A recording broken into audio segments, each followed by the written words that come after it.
Welcome to another edition of Strange New Pod. I am your Fleet Admiral and host, Julian Brown, alongside the best bridge crew this side of a megalomaniacal. I think I got that right. I don't know if I did. I don't care. I think it's megalomaniacal. Megalomaniacal. Thank you. Megalomaniacal AI prison. That's what I keep you guys around for. Commander Hawk is here and is just happy to be graced with Jeffrey Combs' soothing, wonderful voice once again.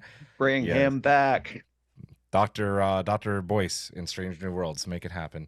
Captain Girafe is here, currently writing a TED Talk on the importance of grapplers in the 24th century. Very important, I think. Yeah. Science, bitch. Science, bitch. Let's go. And finally, Commander Emcee is here, just building a beautiful sandcastle for her Moopsie and Giant Koala and the Sky plushies, so they can have a castle together. Welcome back, guys. How we doing? I see lots of coffees everywhere. So. Listen, can we just tell to everybody that we're recording that at an unholy hour on a Sunday morning for me, and it's the struggle TM, like. Yeah. And we love your commitment. Yeah. Coffee. And look, my mug is so cool. Look. That is really cool. An amazing mug. Thank you. It is really nice. Is that Spode? Pterodactyl and frogs. And for people listening to the audio version, it's a cool mug. It looks like a china, but it's very nerdy. Yeah. Well, Hawk, Girafe, Julian, and I definitely appreciate you guys doing this morning because on Thursday we'll be knee deep in New York Comic Con. We will. It's going to be fun. I was going to say more things about coffee. Did you guys know that the pterodactyl was my high school mascot? I think that's pretty cool. That's super cool. Yeah. Some people thought it was lame as fuck. Not a racist mascot. Yeah, right? Good job. Yeah, I was like, that is very interesting. Most high school mascots I know of, it's like tigers. Yeah.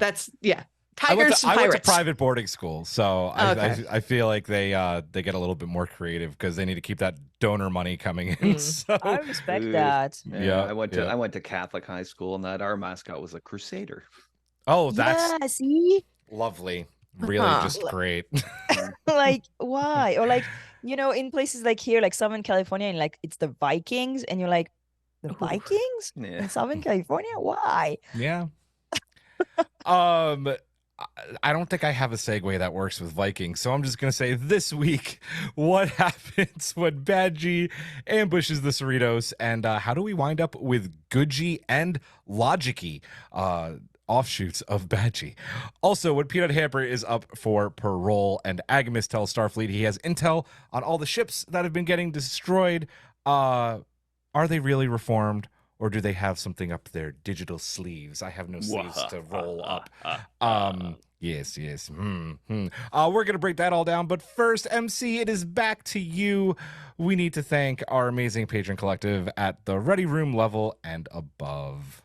Thank you to Simon Stager, Jeff Reeves, Mariah Gossett, Tallulah, Jen Stein, Tina Alexander, Joe Saporito, Noe Santos, Ken Hui, Taco Nagumo, Fernanda Nogales, SMK, Laura Linderman, Colin Davidson, Jesco, Michael Graham, Emily and Travis, Gildara, Cassie, Rada Hamper, Maggie Light, Living Beef, Wayne Ritz, Skona Vark, Sean, Jay Howard, Anna Uradon, Mehalani Uchiyama, Matt Herker, Joshua Lewis, Davey Willett, Tara Pollen, Slope 74, Rude Parakeet, Joshua Miller, Adam Sanders, Eris Benjan, Lanky Guy, Aaron Waltke, Carl Angoli, Michael Kwan, TJ, Mayor, Caitlin, Elizabeth Dean, Jim McMahon, The Chief, Ernesto Castagna, Sedano 317, Puka Hair, 3 Fries Short, Kate Tip, Tripping the Read Alert Over a Pineapple, Sean Manning, Congressional Baseball Fan,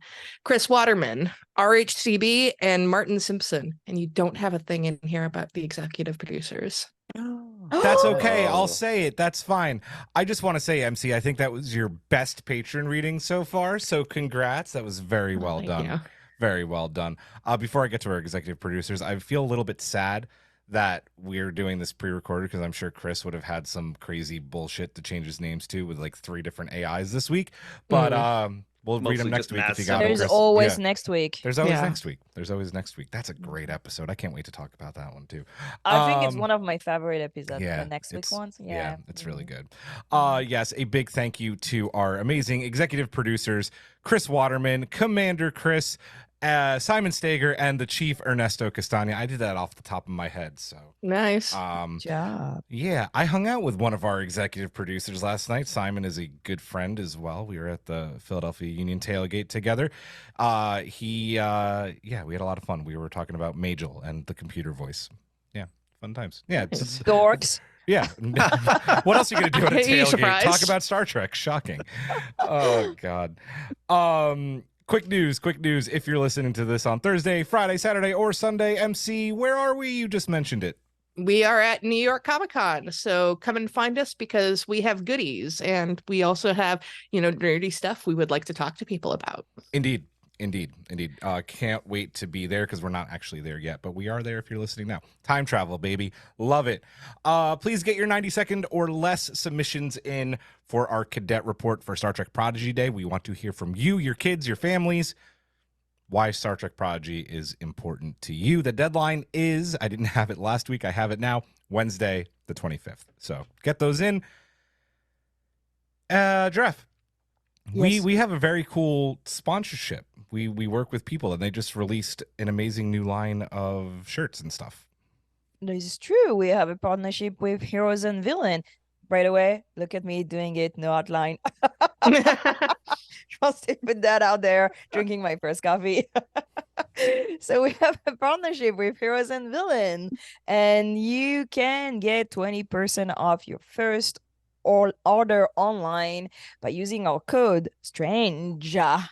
Like Strange New Pod, Strange. Go check them out. They have an amazing new line with all the beasts of Star Trek, and they also have other stuff like Star Wars and Marvel. And I have these like sweet Marvel PJs. I feel like pajamas I was wearing in the 80s.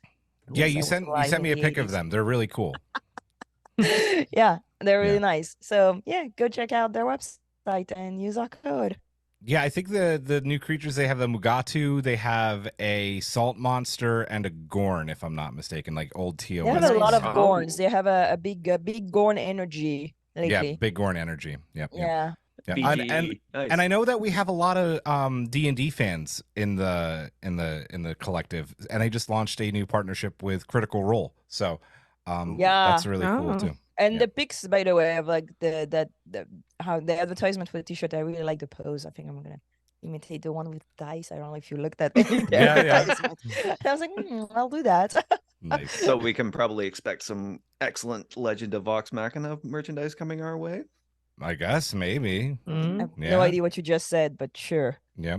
And finally, you could also get this hat there. This hat's from Heroes and Villains, and I love wearing it on the show. I'm not just saying that because they're our partner. I like this hat a lot. It's really cool. So, let's get to the Oh, strange. can I say a quick thank you before we You go to the- absolutely could say as many thank yous as you'd like. So yesterday I was helping on a fundraiser for the ECF again, with a storyboard artist from Lower Decks, and I want to thank everybody from the collective who came and donated again. Like, you guys are amazing. Thank you so much. You rule. And we got a lot of love in the chat, like to Stranger Pod. So thank you again. Oh, that's awesome. Yeah. Yeah. I'm sorry I couldn't be there. That sounded like a really good time. It's like, if you want to see like awesome people drawing awesome stuff and chatting about being animation artists, go check. It's on Jessie Gender channel because she was the one leading this initiative, and I mean, it's like 5 hours long. Wait, Jesse doing a 5-hour long stream? No. They hated I'll be themselves. surprised. I love it. And I come love in it. the middle because they needed help, so I jump in the middle at some point. So yeah. Nice. Good stuff. Well, thank you, Collective, for donating. You guys always come in so clutch. That's awesome. So before we move on for the news, I just want to mention very quickly that on Friday, I'm going to be on Trexpert Quiz. And not only am I going to be on Trexpert Quiz, I wrote the Trexpert Quiz. So if anybody wants to experience my trivia, those in the collective who have gone to my trivia nights know what my questions are like. So Am I allowed to say that one of the questions is mine? That's for next week, Oh, for actually. next week. Okay. Yeah, Well, because I'm doing 2 weeks in a row. So damn, MC on the Trexperts quiz train. Love it. Yeah. Love it. Awesome. Anything else? Anything else? I kind of skipped over you guys. I should ask if there was any other news. We're good. All right, let's do the strange new loop. So this week we got the fun grappler joke, right? Which was great. Tendi gets launched into the air. Boims at the end of the episode gets launched in the air. It was great. I feel like we've asked versions of this question before, but I still like it because we can keep coming back to it. If you had the opportunity to write a Lower Decks cold open, which series would you poke fun at? Like something like a grappler, and why? Who's got something? Oh, draft I saw. Oh, ooh, it's between Hawk and Draft. Who wants to go first? Go Hawk, All because right. I know we're gonna have drastically different answers. Probably. This will probably be very different. I would definitely poke fun at Enterprise and the use of the biogel that they use. Oh, that's a good one. Shell. I had this image of like Shax and Boimler having to, do the rub on each other and that. And Shax Oh my god. and These Shax- scenes are like burned into my mind. and Shax needing like 10 or 20 tubes in that versus like Boimler needing maybe like 2.5. Like a squeeze. Yeah. Oh, the decontamination chamber, right? Yeah. Yeah. They were Yeah. doing that to oh my god. I think honestly I love your idea, Hawk, but I think I would just switch Boimler with Dr. T and just have them like come back from a mission and they'd both have to strip down, and like Shax would be rubbing down Dr. T and she'd be like, "You want to get frisky" or some shit like that she would say. I love it. I love it. Nice. It's I don't think I can top that because that's so lower decky. Like I can't. But I'm gonna go totally the other way. I think there are many Star Trek series where it's easy to poke fun at, to. At or of, yeah. I don't know. Okay, poke fun at, like, the animated series or the original series, Voyager, DS9. Like, there's so many like insane stuff in these series that they come up again and again in the jokes. But I would like Lower Decks to try to poke fun at like the serious Star Trek, like Discovery, for example. I would love a nod to like something stupid like Mushroom, because like if you think about it, traveling by mushroom is kind of insane. They sold that to us, but there's a lot of like stupid things in Discovery that like fly under the radar because the show is serious and like kind of like don't poke fun at itself very often. So yeah, I would love like a cold open to reference Discovery or Picard. Picard, it's not possible because it's after them, right? Yeah. They could figure out a way to do it. They could. I could Yeah, but see Tendi totally adopting a tardigrade. Yeah. Yeah. Yeah. Discovery, yeah. I mean, Picard is after them, so they can't really poke fun at Picard. But yeah, I would really love a cold open poking fun at Discovery. Like, you remember that ship that totally disappeared and like they pretended like everybody was dead? Remember when Spock had a sister? Yeah. Yeah, I'd love that. Yeah, that's good. I like that. MC?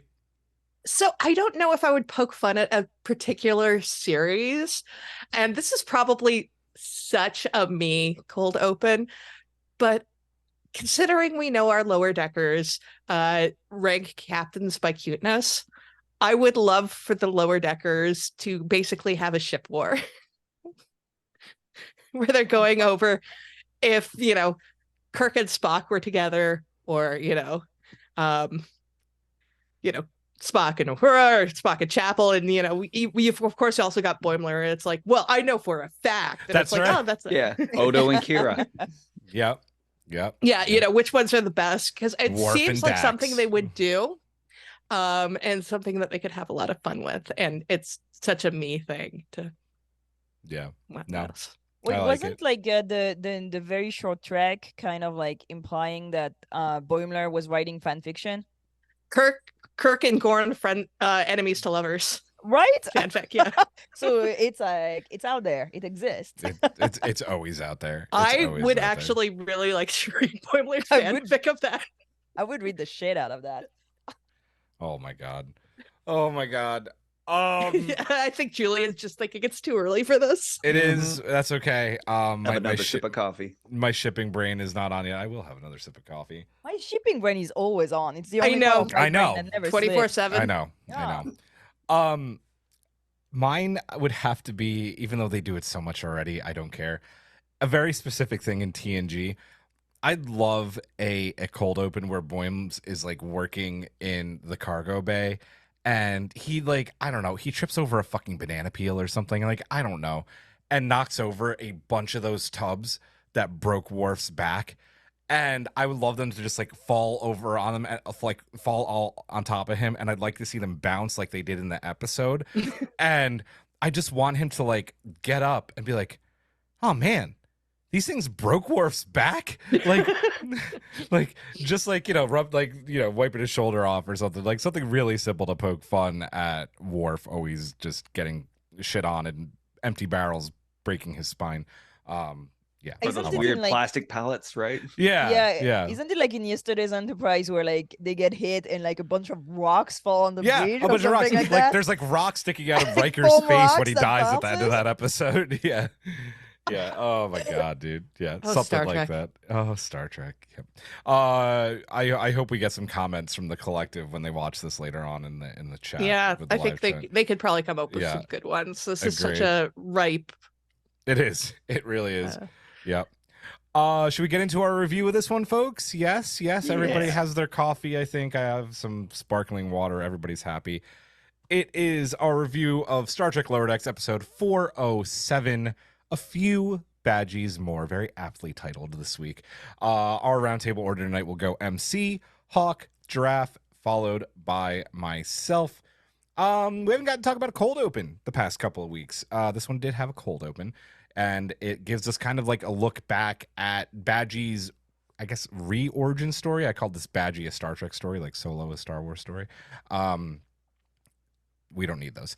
Badgey kind of, so he gets beamed up right for where the battle was between the Pac-Leds and the Cerritos and the Titan, and Rutherford's old visors are the one that Shax rips off his face at the end of season 1, and Badgey's coating is still in there, and the Jumani, they beam him up, and he kind of assimilates them, right? Like that's like the best way I could put it. He kind of assimilates them. He puts the dude on the visor on the captain and takes over the ship. What do we think about the cold open? And this is kind of like our reintroduction to Badgey, MC. I thought it was actually like pretty well scary for a Lower Decks episode. I mean, Badgey is definitely the most serious aspect of Lower Decks. I think, with maybe the exception of the Texas class of ship, which is also kind of Badgey. Yeah, no. So yeah, like this serial killer hologram has always been like the most serious part of the show, and seeing it, Badgey basically assimilating these junkers, and the way it happens, like with these like tendrils coming out and like going into his face, it's like actually like a little more graphic than we usually see from assimilations, because definitely terrifying. Nice Hawk.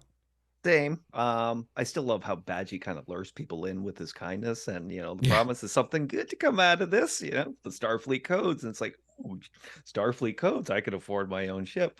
I don't know necessarily think it was assimilating the crew, because a little later the captain tries to resist. That doesn't go well for him. Oh, I think they're more just kind of like punishment implementations. Yep. That works. It was still a great cold open, and kind of helped to dispel one of the things I was really hoping that they wouldn't do this season, was make Badgey the main villain in that, regarding the small ship that's just wiping out the whole quadrant. So yeah, good cold open and a good way of reintroducing us to Badgey. Nice. Giraffe? Yeah, I like the cold open. Like I'm fucking done with Badgey and Peanut Hamper and Agimus. Like I was like, okay, one more. I was like, sure, why not? I think Badgey has been a very consistent villain, and it was very Badgey. My only question is, how come Peanut Hamper didn't find him before everybody else? I'm a bit surprised at this, because she was hanging over there for a long time, right? So I thought like that it would be like, you know, one more Peanut Hamper surprise that she was actually possessed by Badgey or something like this, or like, but yeah. And other thing that I thought when I saw that cold open, like, can we talk about like the incredible longevity of like Starfleet batteries? Yeah. Mm. Yeah. Because damn, that thing like stayed like what, how many years in space? Like In the just void, Like a the couple, cold right? void Yeah. of space, and it still has power got left. blew up, got ripped out of his face, everything, like crushed by shacks, and still working fine. My phone, I drop it on the bathroom stall, and like, goodbye. Yeah. Good I job, do have to Starfleet. say, I thought this was amazing yesterday at the game. It was really windy yesterday, and there's a live DJ every week. The guy's great, and he has a MacBook Pro, and the wind came swooping in, and his MacBook went flying about 30 feet. I shit you not one scratch, not one crack, still working, and was still able to finish the entire tailgate. I was shocked. So shit's starting to be built to last these days. So not, you know, Not and Apple batteries, though. no, not No. batteries, not iPhone batteries or Apple Yeah. batteries. Yeah, I would have actually thought that the implant would have, like, for a short term been able to work, but that for long term it would need to be like hooked up to a person, like Yeah, using a the biochemical. human, yeah, the Right. human electricity, right? That's what I thought too, but apparently not. It has batteries in it. I mean, Badgey was flashing though, right? Like it wasn't like perfect. I mean, when he gets sucked up though, I mean, he's like pretty clear though. So I don't know. Yeah, Sucked up. I don't. A tractor beamed. I don't know. I like sucked up better. Have you watched Sucked up. Ghost, another very good show, by the way? Where they No, get sucked off to the heaven. no. Amazing. Watch Ghost. Amazing. It's very funny. Okay. You good? Yeah. I just want to. The only thing else I want to say about this is I thought the animation is always like when we go back to that specific location in space, the animators like always kill it. It was great. I love that he's like, I'm not gonna hurt you. I have like secret codes. I'm Badgey, and then you know, like you said, Hawk, we get that like you hear the dude like being tortured with the thing going on his face, and yeah, it was graphic. Like, yeah. Let's talk more about Badgey. He lures the Cerritos into a trap using the growing list of missing ships, right, as a cover to get the Cerritos there. And as soon as they do show up, Badgey begins to just annihilate the ship. Poor Cerritos. That thing is always getting banged up. I don't know how they don't have like an A at this point. Just give them a new ship. So it gets annihilated. Badgey's able to get through the shields because Rutherford gave him access to like the entire Starfleet mainframe a few years ago. And the crew just aren't able to do anything. Badgey's got them, right? But Rutherford goes over to the other ship where he goes, I don't have a plan. I just came over here to die. I thought that was great, by the way. And how does he temporarily stop Badgey? He gives him a hug. He just gives him a hug. I'm sorry, son. I'm sorry. What did we think about Rutherford's temporary solution, Emcee? So the first thing I want to bring up is just how happy I was that Mariner went with him. Out of all of the lower deckers, I feel like Mariner and Rutherford have the least amount of connection to one another. Yeah. Like I'm actually like trying to go back on it. I'm trying to think of an episode where they alone have had a plot line. Like, because I know in like Mugatu Gamato, they had a plot line together, but Boimler was there. Yeah. So, and certainly we've had Boimler and Tendi plots, but I feel like in episodes when there's Boimler and Tendi plots that Mariner's doing something and then Rutherford is doing something. So this might be like the first time they've ever been just together, the two of them. Yeah. And I really like the dynamic between them because I think out of all of the characters, they're the most different. Yeah. Like Rutherford is very optimistic, and you know, Mariner is Mariner, obviously. So I liked seeing this, and it's also nice to see Mariner, you know, wanting to help out her friends and just being like, "What? You were just coming over here to die? I should have stayed on the ship." As for Rutherford's solution, it's such a Rutherford solution. And it's really sweet. You know, I should have treated you like a son rather than an experiment. I mean, they've really gone in hard on this Badgey as a son thing. And like at first it was kind of like a joke where it's, just calling him father. But now I feel it's like, yes, Badgey is absolutely his son. Like it might be an AI son, but still totally qualifies. I do think that it's interesting how Rutherford, this is like the first time we've seen Rutherford do anything as a Lieutenant JG, really. And we're seeing him go against, or like, not just like his direct superior, he's going against captain's orders. So, I mean, I guess what happens in the end means that he won't suffer consequences for it. But that's a huge thing for him to do. Yeah. I don't know. I feel like Carol probably didn't do any have any consequence either because she's already been against Badgey, right? And like knows what Badgey's capable of. So I think that at some point she probably figured Rutherford maybe is our only chance. So yeah, no, it's a good point though. Hawk? First up, it was great having that little throwback to the binars and that. We don't really see a lot of, and that I actually really love their ship. I don't know why. It's cool. Right? But yeah, totally agree with Emcee in that. It's interesting that this is kind of like the first time we see Mariner and Rutherford kind of team up on like a little solo mission together. Through how it happened and everything. Yeah, the hug. It was kind of perfect because like, we've already been through like, battling AIs, trying to outwit AIs and that, it's like Rutherford snapped, Badgey's neck in the last one, so really it's like, there's no stopping him with like punishing him or outwitting him and that. So Rutherford chooses the next best thing in that and gives him a hug and says, I'm sorry. I mean, I keep thinking of like the whole Frankenstein thing and that, where it's like, he creates this creature. It's this, it's an amazing scientific discovery. But then like he's just so horrified by the own results, even though the creature never really does anything to Frankenstein. But anyway.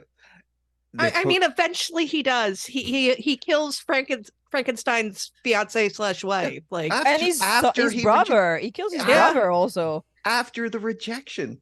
I mean, yeah, and by the way, I wrote in my notes, very Frankenstein. Like it's the exact same story, more or less. Like, except that in the end, it doesn't like hug him, but he tries to find him and fails, and just ruins his life. But like it all stems from that initial rejection with him. But with Rutherford and Badgey, this was the only next logical course of action in that. Say, I'm sorry, in that. It kind of got me thinking about like AI in general in that, and it's like, what do we teach them besides like how to operate machinery, or some people are trying to teach them to write scripts and that, but are we teaching them about humanity and love? And I think it's a question like going forward, everybody's got to ask. It's like, what kind of values are you teaching the AIs that we're developing? Yeah. Well, aren't a lot of these AIs like don't a lot of them end up turning out like turning into like just flat out Nazis when you they become very horrible. But the thing is that we're not teaching them anything. They're just like taking everything we do and just remixing it like with whatever we're asking them. And that's why they're horrible, because most people are horrible. We are horrible. I know. Yeah, I heard about that one experiment and that they put an AI out onto social media and that, and it's like the trolls got in on it, and after like a couple days, this AI and that started spouting off like anti-Semitism and that, just because trolls got involved and thought it'd be funny to teach it that. Wild. Yeah. It's fucking scary. We don't want Badgey AIs running around. Girafe. Yeah, for once, I fucking love AI. Like, not when it's stealing work, but I think it's a great thing. We've been using it for a very long time. You know that. Like, it's been in everything for a very, very long time. Like, I use automatic translators, and they are AI based also. So the only thing is that AI imitates us. We don't teach it anything. So if we're better people, we'll have better AI. But I don't trust this at all. We're just dooming ourselves. It's the tool in the human hand. Like, again, it's how we use things that make them dangerous, not the thing in itself, in my opinion. Fucking loved Mariner. Like, first of all, when she get beamed up in that ship and she arrives and she's like, "What up, party people?" The Oh. energy. I was like, I was here for it. And then like right off, like high kicks Badgey, falls through him, and then he's like, wait, what the we don't have a plan. And I really like that. Rutherford, we don't really realize that it's the first time that he's working with Mariner, but Mariner definitely realized it because he calls her Tandy. And she's like, Mariner, Mariner, not Tandy, Mariner. And it's kind of like sad-ish, you know, to see Yeah. that he's not really able to adapt to somebody else. Like he only works with Tandy.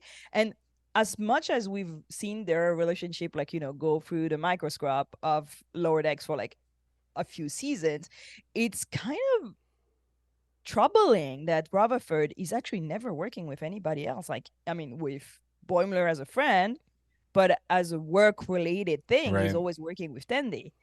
Mhm. And you're like, I noticed in this episode too, he was very protective over her, right? Like when the whole Yeah. grapple incident happened, he was Mhm. protective. And then when Mariner comes up with the idea, right? And oh yeah, Tendi was right, and she's just like, yeah, but I was right because I was the Mariner, one. yeah, Yeah, not Tendi. Mariner, yeah. Oh man, yeah. I want to say also that Captain Freeman was freaking amazing. Like, Mhm. 10-10 reaction. She's like, I'm not giving a human sacrifice today. And like such a fantastic captainship. Like she does all the right thing. She's so far away from the undecisive, messed up, too aggressive, like, you know, like too anxious captain that she was in the first season. And like coming from the last episode, I Yeah. can't wait to see what's the end of that season. I hope it's gonna be Freeman centric a little bit, Freeman and Mhm. Mariner, because I'd love to like know more about what's going on. The hug, I don't know. Again, I'm gonna say it again. I say always the same thing, but what? Always the same stories? Like, you know, like Rutherford was pretty horrible towards a sentient Mhm. AI, because that's the thing, they're sentient. That's a big problem. They're not a tool anymore when they became sentient. And I have the same problem with Star Wars, because very clearly the droids are sentient and everybody is Mhm. like using that but not recognizing it. Like it's so weird. And I feel the same thing a little bit with AI in Lower Decks, because, well, Star Trek has been good at like tackling this question of the sentient AI or the sentient android, right? With Data, with Zora, Doctor. with the Doctor, right? You have all these examples where they do ethically question it. And I feel like Rutherford is not doing. Everybody else is like very aware that Badgey is sentient. But Rutherford is not going through the process of like recognizing that he created a sentient like AI and Mhm. then murdered it. And I'm like, boy, maybe And you that should not be messing with this kind of thing if you're not able to deal with the ethical question of it.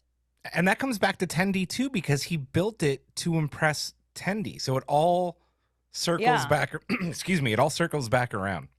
Yeah, and And yeah, go ahead. if you actually go back to that episode, not only does Rutherford break Badgey's neck, but I mean, Badgey starts to malfunction because of, I guess there was like some sort of like power outage, Shit was going on the ship. but yeah. also Rutherford had been abusing Badgey.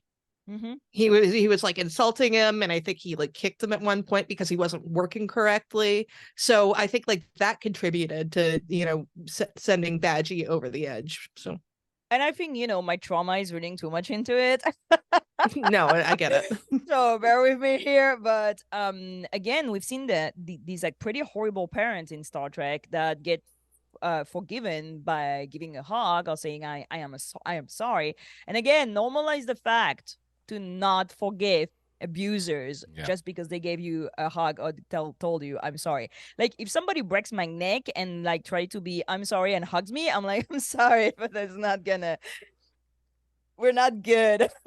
There's a lack of trust. Right? Well, and that's a really good point. So I'm not going to go. I'm going to keep talking about this because the hug ultimately does have ramifications. It's not okay, right? It actually sets Badgey off more, right? Mhm. Because all of a sudden Badgey's programming goes haywire. It's like the equivalent of having an emotional breakdown, right? After what's happened, and he starts to split. First we get Goodgy, which is wild, and then when Badgey begins to attack the Cerritos again and try and kill everyone with Nerosine gas, is that right? Yeah. Yeah.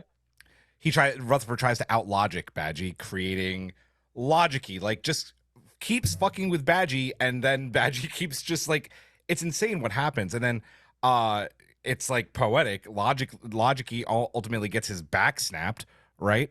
A la Rutherford breaking Badgey's neck. And then Badgey accesses all of subspace. Let's keep going on this, right? Though I'm actually going to split this topic because, yeah, go ahead. Yeah, just the splitting thing is like Yeah. from the enemy within, which is a very problematic episode of the original Yep. series. Yeah. But which raises a very interesting question. Which now we don't see, you know, conscience like this way, but the idea that that's our bad, you know, there are two wolves inside of you. Yeah. Like there you have a bad side and a good side, and it's the mix of both that, you know, make you who you are. But in the enemy within, Kirk is split in two in the same way. Like there's two of him roaming around, and one is too good and is useless and basically creates more problem than anything, and the other one is bad and sexually assaults Yeoman Rand. Yep. Like it goes really bad really fast in the enemy within, and the fact that they're like reproducing that trope but like even worse, I don't know what they were going with it. I think that the end makes it okay and like kind of redeems the whole story. But I was kind of like, oh, this is an enemy within story. I don't know what we're doing here. Like we're, you know, I was kind of like holding on. Yeah, I very much took that as you can't just hug shit away, right? Like that was never ever going to work, even if it gave them a momentary respite from being, you know, fired upon, right? Like Badgey, like you were saying, Draft, Badgey's been damaged, like emotionally, right? He is sentient. He's able to have an emotional breakdown. And that's what this is. I thought it was actually very well done. Yeah. Well, and I think, I mean, like, again, I'm reading like too much into it. No, like, but the thing is like, No. you know, usually you split personality after like enormous traumatic events. Yeah. Yeah. And I was like, is that too? I don't know. Yeah, I was just gonna say that, like, as when you are in a situation where you're suffering from emotional abuse, you can have very conflicted feelings about the person that you've been abused by. And I think that's exactly what happened with Badgey. It's not so much that Badgey is split into good and evil. One, you know, the regular Badgey is the part that is angry at Rutherford, and Goodgy is the part that is able to, you know, accept Rutherford, which is something that does happen with people who are suffering from abuse. And kind of once you get Logicy put into it, and suddenly you're taking the logic out of the anger, it's just a being. Then Badgey's just a being of pure rage. Yeah. Yeah, he's so invested in staying on point with this mission of revenge, and that when, you know, it's like he's conflicted by the good or the logic, and that he just completely rips that part of himself out, and that. And so it's like, really, what is left except the rage and the vengeance? Yeah. So we obviously get those splits, and then Badgey, you know, his plan at this point is like, fuck the Cerritos, fuck you. I'm actually just gonna destroy everything and everyone, and accesses. Boop. I'm not gonna let my friends get booped out of existence. Again. Oh, loved it. And then so Badgey accesses all of subspace and is in every single system. We get a shot of DS9, which is awesome. And it has a very unforeseen. I don't know. I put circumstance here, but that's not right. Like unforeseen conclusion. And that's Badgey becomes a higher being, which I did not have in the bingo cards. He's going to go hang out with the Qs. He's going to see the giant koala. He apologizes for all the chaos and ascends. What did we think about the conclusion of Badgey's story, Emcee? Okay, so first of all, now that we've gotten to the point of treating, you know, everything connected through subspace as like kind of parody, that means that we're not doing it anymore, because this is another story where the bad guy is connecting to all of the different ships. So now that we've done it like in a humorous way, we're done. We're going to find other plots. This is now your beam in the sky in a Marvel movie. No more subspace Rhapsody. I want to know what the hell is going on. Too many subspace shenanigans. Yeah. What the hell is going on is that we're entirely right about this. You're not wrong. And we've been talking about this for a while. We have. Yeah. Yep. I was not expecting any of this, like becoming a higher being. I kind of like it. I feel like it's almost poking a little bit at threshold. Because it's he's going to warp 9.9 and I'll be in every point in the galaxy. Yeah. And then he ascends, which in threshold he was supposed to be becoming like some sort of like evolved being, but it was a salamander. So joining the giant koala is like joining the giant koala is almost the more realistic version of what would happen. I was a little disappointed with Logicy in terms of the design. Just one tiny thing. I wish he had Vulcan eyebrows. Yes. I wish that he looked a little bit more Vulcan-y, right? Yeah, I just thought it was Vulcan because like he's like that reddish color also, fair. like the ships, and I'm like, yeah, I didn't notice that the eyebrows were not Vulcan. That would have been cool. Yeah, I mean, he had completely flat eyebrows. Mhm. And I mean, maybe they didn't do the slanty bit because they thought that would make him look too like evil, like too badgy-ish. Mhm. I'm not sure, but I did pick up on that. And I actually do think it's interesting that he does split into Logicy, considering Rutherford's implant is Vulcan. So well, that's what they told him. Well, I mean, it does have the ear. It has the I mean, even if it was installed by Starfleet, it could still be of Vulcan origin. Vulcan design, yeah. Yeah. So I'm still going with that. So I thought it was an interesting, and also just the having them designed as gold, silver, and bronze was, very nice little design touch. And of course, I always love the appearance of the giant koala. Hey. And the mention of the Black Mountain. I was watching Solar Opposites recently, and they had a reference to the Black Mountain in that. And I did like the Leonardo DiCaprio meme on it. Oh, yeah. So yeah, always reference to the koala, and I liked seeing an ascension that seemed very consensual. Yeah. Yes. Yeah, because that other one was not. Hawk. I just didn't know quite what to make of it. I guess, you could say it was just a matter of perspective in that. And Badgey uploading himself to every subspace relay and that to reach every ship across the subspace network, and that, I guess, just he got a new view of everything in that. Instead of this rage-filled monster, he kind of turned into Dr. Manhattan at some point, right? It's just beyond it all, good and evil. Yeah, I'm tired. Yeah, exactly. Of all this humanity. And at that point, all you can do is go meet the subspace koala, go meet the cosmic koala. It was really good. There's a reference in it, but I think I might save that for the Easter eggs. So okay, yep, cool. I not on my bingo card. I was here for it. I Oh, loved we're jumping me again. Oh, I did it. the I old, did it. Yes, tradition. Yeah. It hasn't like, actually oh, I happened like in a that. while. It hasn't. So It hasn't. So congratulations, and I'm sorry. I don't know. both at the same time. Giraffe, go ahead. I liked it. I liked it a lot because I think it's about also seeing the bigger picture. Like Badgey has outgrown Rutherford.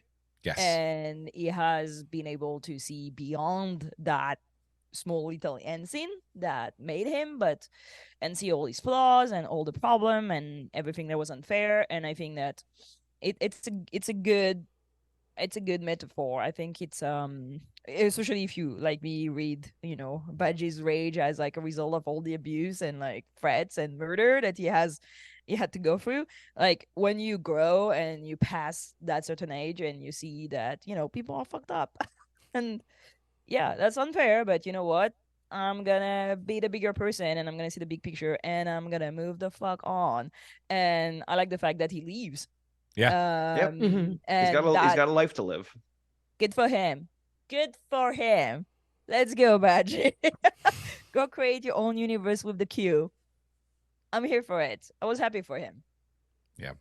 Yeah, no, same. I did not see it coming at all, but when they did it, I was so happy. Like Badgey and the koala just seemed to go perfectly together.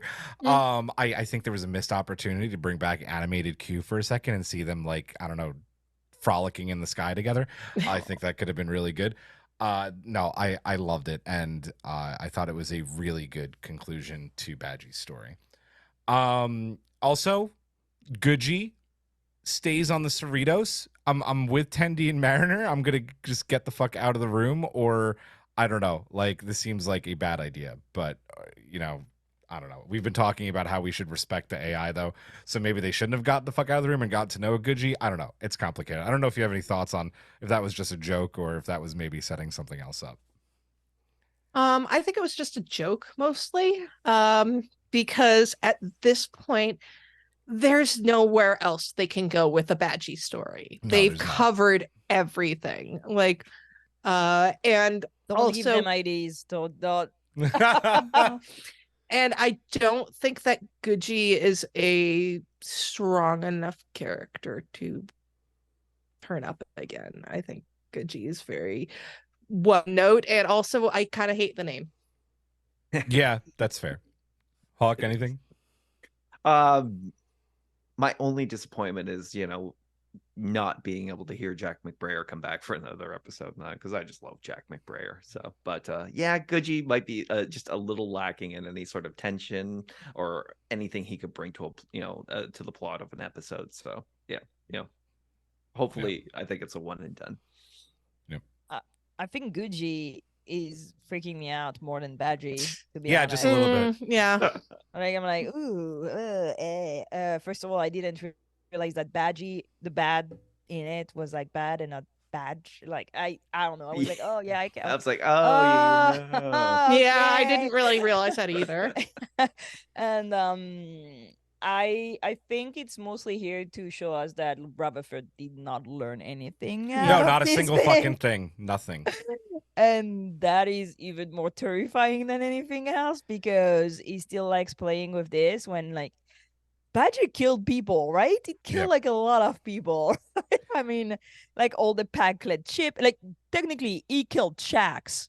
Yeah, yeah. he did. He did kill Shax. Yep. I'm And that's like Papa Bear, man. Like, Yeah. I feel like it's disrespectful. So yeah, I'm just like these seasons have been about the growth of all the character, and I think that Rutherford, now that he has outgrown, his anxiety about his implant and knowing all this and blah blah blah, and he has not really learned anything about this, and now it's going back to zero. So I'm like, I don't know where we're going with it. Maybe it's just a joke, and I'm again like reading too much into. No, I 100% thought when we saw Goodgy back there with him that I was like, are you fucking kidding me? Have And you everybody learned around nothing? is like, yeah, no. everybody, yeah, I know. Now, And even Boimler's like, Boimler "Guys, wanted to come run. back, He come just couldn't. back. I don't want to be here. Oh my god. Yeah, that- and he doesn't let Boimler's down also. No. Like, he let Tandy down, but he doesn't let Boimler he forgets he's here, and I'm just like, dude, the hell. Mm. I don't know what's up with Rutherford, but I think he's the one that has like the most stunted growth since the Implant affair, and I imagine maybe it's because of this, but we saw him like getting angry at everybody else getting a promotion, but him, like that other guy, like Levy, what was his name? Levy. Livik. Yeah. So there's like something going on, and I think he's going to be the last one to sprout. Yeah, That's I can fair. see that. Yeah. And I mean, granted, I think that Rutherford has some arrested development because this version of Rutherford has only existed for a couple of years. Oh, true. And true, we true, found true. out that the version of Rutherford that existed before was not a very nice person. Well, it was manipulated also. Well, by, yeah. like, he was a kid, and Yeah. people, I mean, yeah, he was, I think he used was like him. 19 or something. Yeah. Like, Yeah. okay. I mean, all teenagers are sociopaths. So. It's true. Oh, Preach. yeah. Oh man. We have another week of giving away this bad boy and a code. We have to give away a code. Who wants to read our code to give away a Yosemite shuttlecraft so you could just be like Mariner and crash the shit out of it every single time that you want? Boop, boop, boop. I'm gonna boop you again. There's a bee on that shuttle.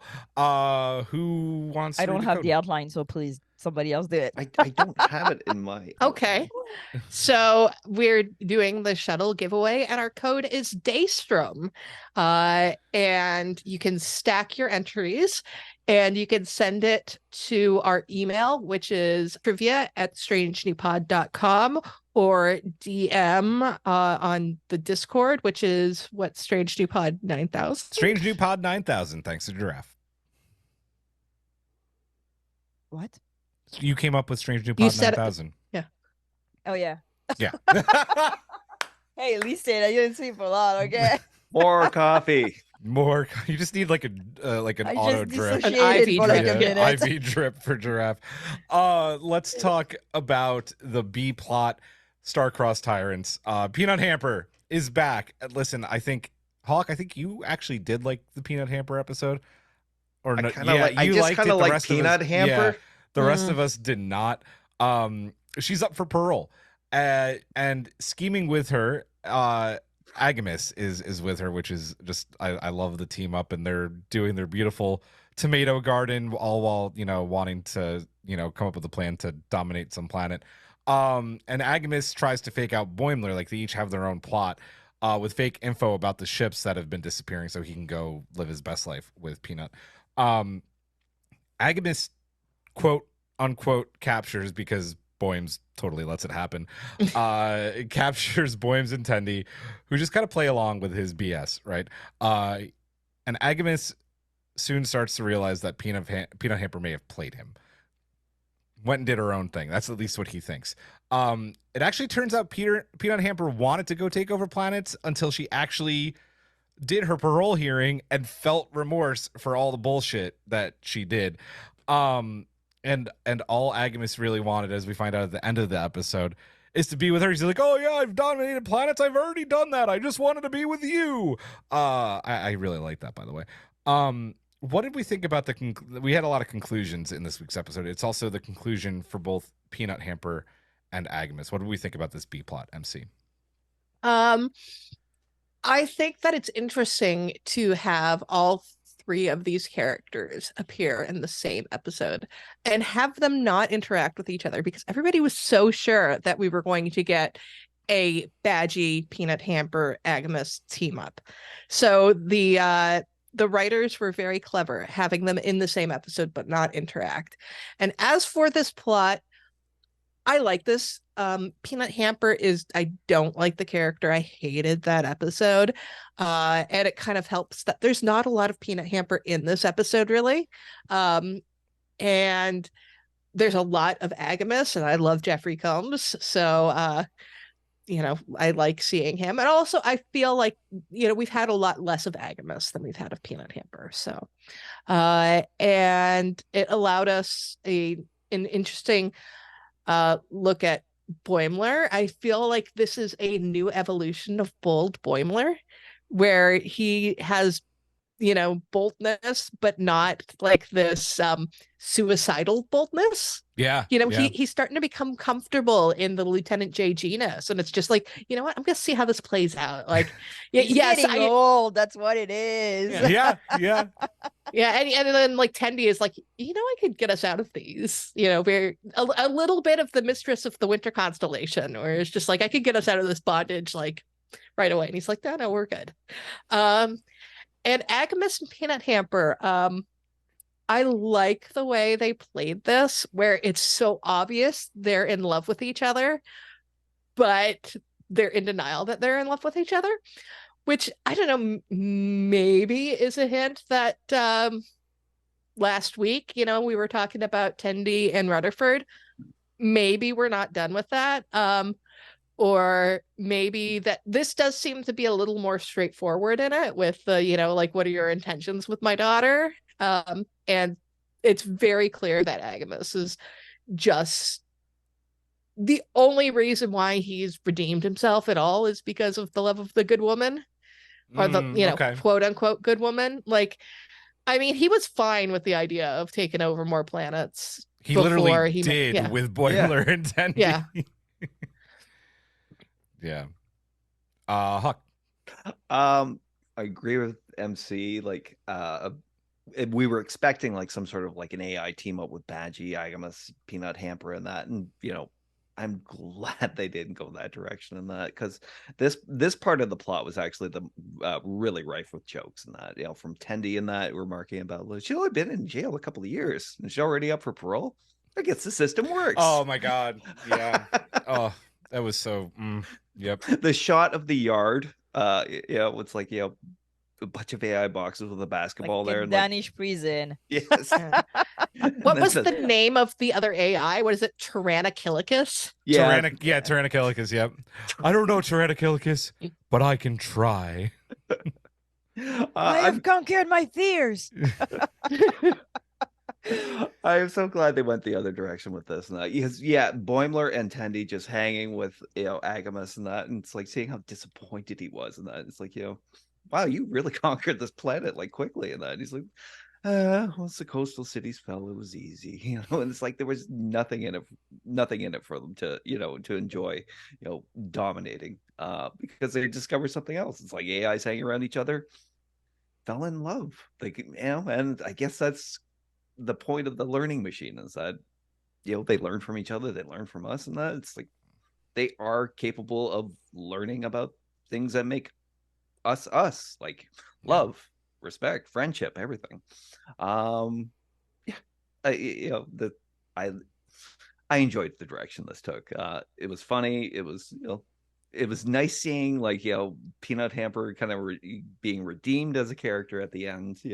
Even though I kind of like really fell in love with Peanut Hamper as a character, just because I really like a well scripted kind of asshole character in a show. Yep. But yeah, I was very happy with the B plot. Nice. Giraffe? I think it was a good marriage between these two plots, because both of them by themselves could not support an episode. So Correct. Yeah. Yes. it was good that they were put in parallel. There was, I don't think, enough tension between the two to keep me like through the episode entertained at all time.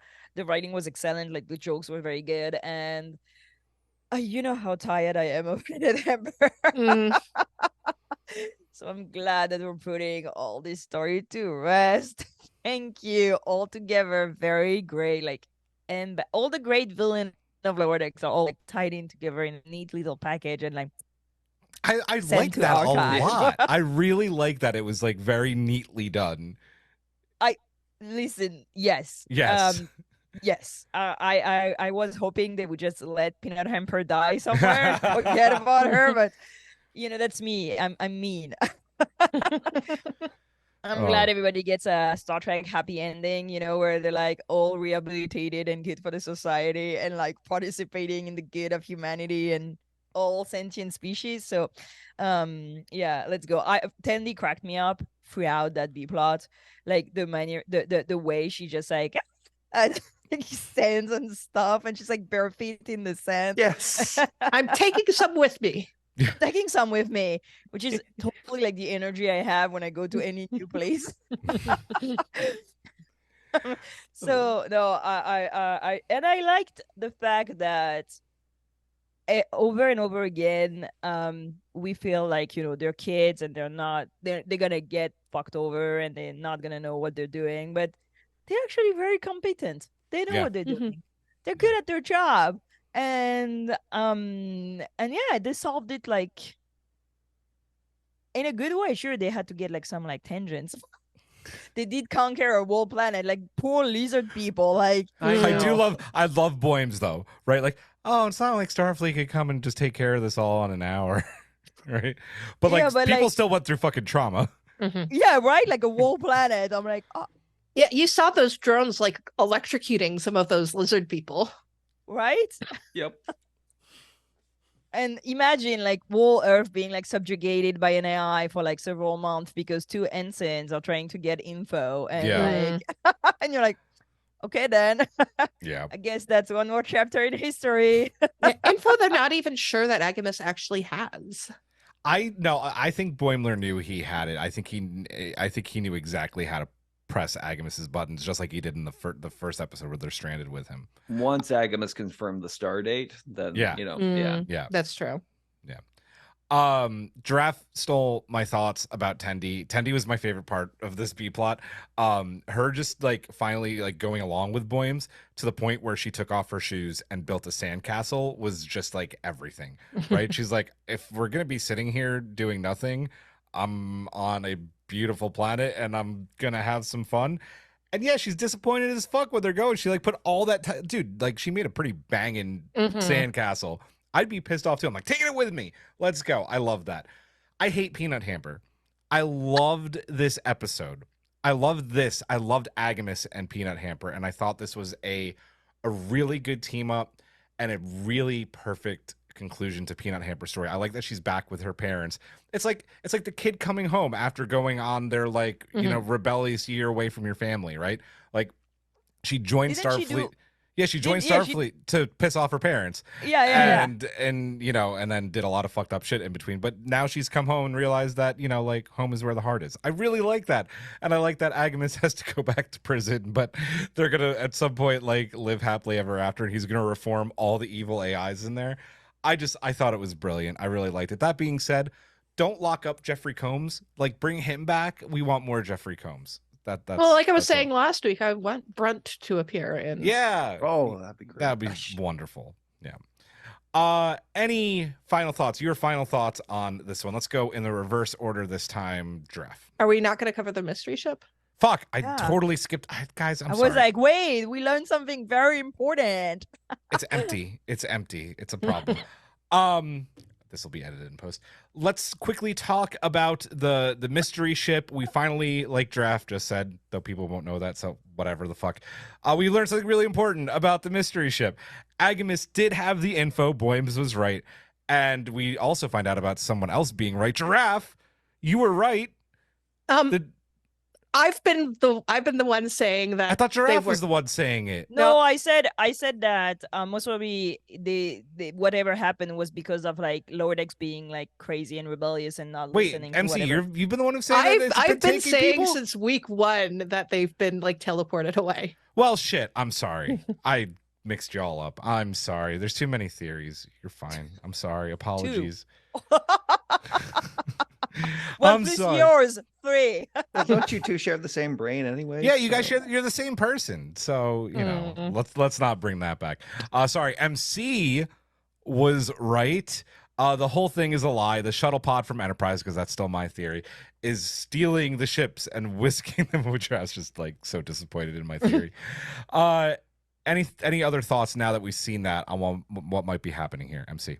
I know I said the reverse order. Girafe. Yeah. Sorry. Oh, reverse order. Let's go. I mean, I hope it's not a menagerie. A total Just saying. menage Okay, stitch. there are like several plots. I hope it's not. So let's like put that out there. And by the way, we don't know what's the plot. Like Nope. we have no idea. So I hope it's not a menagerie. I don't think it is. That would be too simple. I hope it's not like these like seed alien from the chase, like collecting all the humanoid Ooh. species to That like would come back. suck.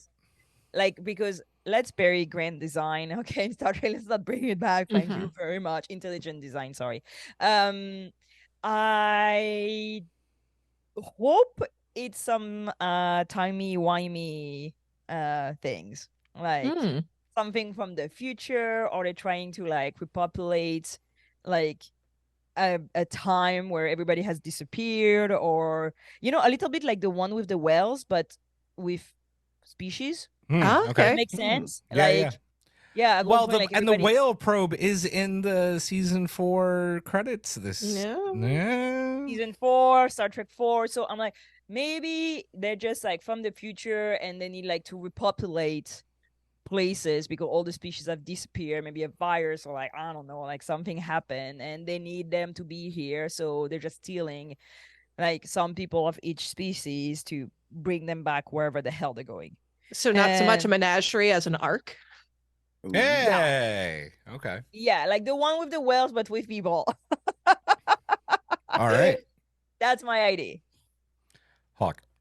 I don't quite know what's going on, but it does seem like somebody is going through a lot of trouble to collect like all these different species together: Romulans, Klingons, Binars, and that. And I'm wondering if it has anything to do with a certain favorite collector in the Star Trek lore, Kivas Oh. Fajo.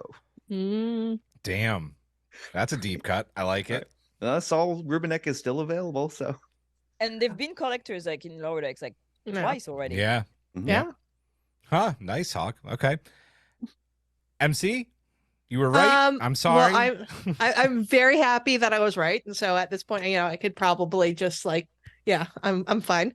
But if I were to predict what is exactly going on from here, there is the question: do they want the ships or do they want what's inside of the ships? Because from so far what we've been saying, people are thinking that they're after the people. I'm not sure they are. They might just be after like the actual like ships, and the people are just kind of like collateral damage, and they're just like collecting them. The just Ark. yeah. I'm not sure. I mean, I do like the idea of an arc, and I mean, I did make a joke last week about it being a classic menage, but I don't want it to actually be a menagerie, because they already did the best menagerie episode they can do on Star Trek in a couple weeks ago. So I'm not sure I know what's going on. But certainly they have all of the episodes have focused on the lower deckers. Yes. Which seems like it'll be something important. So Yeah. Yep. They also go through great length to like hide that they've taken the ship. They leave like Debris. they leave Yeah. exact replicas of wreckage. Which that's why I think it's something from the future, or like the Organian, or like something like whack, because nobody has the ability to do that. Yeah. Right? That's I mean, insane. the Q could. Yeah. But we see that prob like dragging them No, away. it's a right? tractor Like, beam. Yeah. a Q would just like snap. snap and like take them. This is partly why I think it might be Kivas Fajo, because that was part of the plot of that episode. Oh yeah, he did fake Data's death. He left enough material behind that constituted Data's, and like makeup, structural makeup and everything. They are going to a lot of trouble to make people think the ships are being destroyed. And maybe Damn, Hawk, you're convincing me now. Fajo is a collector, so maybe Fajo did get an NX-01 shuttle pod and just souped it up, and that's what it is. Keep going with my NX-01 shuttle pod theory. Right. Oh, boom. See, I think connecting the it all. only problem I have with it being Kivas Fajo is one of the scariest bad guys in Star Trek. Like, he's terrifying. He was still alive in Rogue Elements, right? He was still alive. No, yes, he was. Oh, he was in a book? Yeah, but Data was going to shoot him, right? Data did shoot him, by the way. Data did shoot him, but was being teleported up at the same time, and like it got deactivated because he was being dead. Teleported. Because I mean, I kind of like implied that the collection that they were taking care of in season 2 was his. Oh no, they actually named the collector that it was. Oh, I can't remember off the top of my head, but it was not Kivas Fajo. And I think actually, now that I think of it, I think we saw the collector that it was on a video. Oh no, we see his portrait. You're right. There's a giant portrait of him. Yeah. He's like an alien thing. I think he'd be dead. He was arrested. Per Memory Alpha, he's been Memory arrested. Alpha, let's go. Yep. There it is. We got it. Maybe he's out with a vengeance because the system does not work. Nope. Oh. Okay, so now that I unskipped the mystery ship, your final thoughts on 407. We'll go back in the normal order. MC. I thought this was an okay episode. I mean, this season I have not been disappointed so far. That being said, I think this was my least favorite episode of the ones we have seen. Because I'm just not like a huge fan of Badgey or Peanut Hamper. And like I said, the reason I like Agimus is just because I really like Jeffrey Combs. And I would be much happier to have Jeffrey Combs playing other roles, but this is the one I'm getting him in. And the thing that I'm most happy with in this episode is, other than the appearance of the cosmic koala, is that these plots are now settled. Yeah. Yep. Hawk? Again, not the best episode, but by far definitely not the worst. I mean, this season has really been consistently just kicking ass. Great. Right? Yeah. Return of Jeffrey Combs, even as Agimus, might not have been his best appearance, but like we'll take whatever we can get because he's just always great. And I love learning a little bit more Orion trivia, that their beaches are just full of small jagged rocks. I'm good. Nice. Giraffe. Yeah, and a good episode. Like it was definitely not my favorite because it was the two plots stitched together to make an episode. Yeah. I like the fact that it puts to rest all these stories that were not my favorite. I know that a lot of people love them, and I support you. But now we're done. Let's move on. There was a lot of one-liner that cracked me up, like the what up, party people? He's booping us to death. Like I laughed out loud at a lot of like the one-liner that in that episode. I think it's a well-written episode. It's clean. It's in a perfect little box. And yeah, we're done with this. Thank you. Next. I think 7 weeks in a row I've said it. This is my favorite season of Lower Decks. It continues to amaze. This is listen, this isn't the best episode of Lower Decks, but there's nothing offensive about it. There's nothing wrong with it. It's another good episode. And it made me like Peanut Hamper for an episode. So I was here for that too. Like I really liked the conclusion to Peanut Hamper's story. No, it was really good. I just am so here for everything that's been done in season 4 of Lower Decks. It just continues. It's ridiculous. And just wait till next week. What an episode. I know we can't talk about details, but like it just gets better. So good. I think next week is my favorite episode of this season. Yeah. We've not seen the rest. Nope. But nope. this one Yeah, is next week's our last one. Yeah. very good. I haven't even seen it yet, so I'm very much looking forward Ooh, to it. there you go. Yep. Yeah. Easter egg hunt. Who's got them? I feel like there weren't a lot, but maybe I just wasn't paying enough attention. Oh, go ahead. So, oh, wow. Everybody's got them. Cool. Who's going? Someone Emcee? go. so the big one that I had, Hawk already kind of mentioned, the ascension of Badgey was so Dr. Manhattan. Like that was basically just taken straight out of the Watchmen comics. Yeah. So 1000%. I know like they already established that as like the ascension color, but he's like Dr. Manhattan colored. They show like 3 versions of him, like past, present, and future. And he's like, I'm going to another dimension to All the make, hands. a new reality. And it's like, it's Dr. Manhattan. Yeah. Nice. There was a clear reference to those old scientists with like, what's there not to love about grapplers? Yes. I love that they still have that joke between Yep. I'm like, okay, good job. Well, we saw DS9, and we saw Tillen's ship. So Yeah, Yeah. that's right. with her captain. And that's all I have. Yeah. This episode really stood on its own. Hawk. Yeah. It's only one very specific reference, but it was when Badgey took control, his AI started to take control of the ships and all the ships, and the ring in his voice and him going on about what he could do to the ships, explode their warp core or vent all the air, and that reminded me of old TOS episode Wolf and Fold when Regic takes over the Enterprise. Oh, yeah. Yeah. I think Giraffe's Nice. No, I'm just laughing quietly. Okay. Oh, sorry. I saw you moving. I couldn't hear anything. Amazing. But Yeah, you're right. the ring in the voice, it reminded me totally of that episode. That's I awesome. wonder also if like the fold of subspace that we see is not from Subspace Rhapsody. Is that the same like fold of like it's the same visual kind of? When Maybe. it goes like. Oh, that would be interesting. So Yeah. I don't know when the episodes were produced compared to each other. Yeah. So, but there's definitely echoes between Strange New World season 2 and this season. I Yeah. feel like Yeah. they share notes at some point. They right? have to. They say that they have. Yeah. So, But I don't believe them all of the time. True. And that's why we keep on getting all of these all of our ships are connected, and this is what gets us into trouble. Oh my Seriously, God, guys, so you have to much. stop. It's like yeah, the 'cause third time they're doing it, right? We had it in Prodigy, we had it in Picard, and now the same thing. Makes I Like, mean, we Starfleet had look it in really bad. Subspace Rhapsody, so Yep. yeah, yeah, it's happened. It didn't happen. I know it's also happened in Lower Decks before too.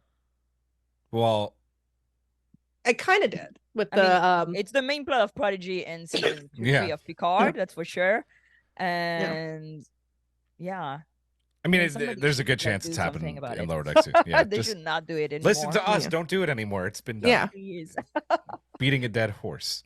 So, okay, so this is where I get to do a fun little spiel. That is going to do it for this one. If you are watching the live YouTube premiere, we will see you next week. It has been a pleasure. So we're just going to say goodbye now. Have fun. See you for 408.